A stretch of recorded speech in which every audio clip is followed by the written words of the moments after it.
Greetings, dear viewers. So, as you might be able to tell from what's in the background, here I am in the Moscow Kremlin. There you can see that five-pointed ruby star up there. It was placed there in 1937. Is it solid ruby? That's what I was told when I first came here. Anyway, behind me is what was the Supreme Soviet. I don't know what you call it now. And then you can see the coat of arms of the Russian Federation up high with the double-headed eagle and the symbol of St. George slaying the dragon. Great choice.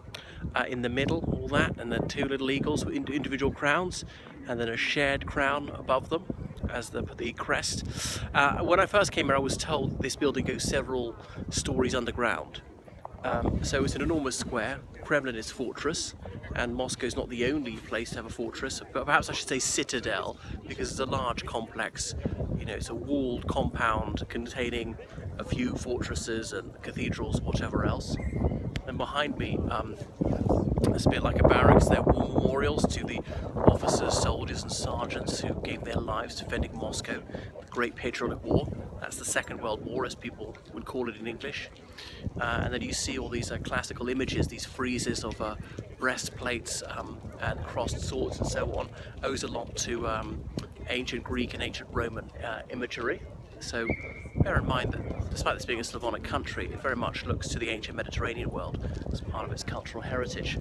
Then behind me here, that's the Trinity Tower, which you saw first. So a lot of things here have a religious signification in their name, and there was a plaque on the other side describing how it was built in the 16th century and how Vladimir Ilyich Lenin entered here in March 1918.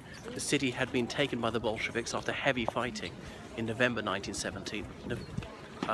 We talk about the October Revolution. It was November by a modern calendar, because they used to use the Julian calendar, not the Gregorian calendar in this country, until 1918.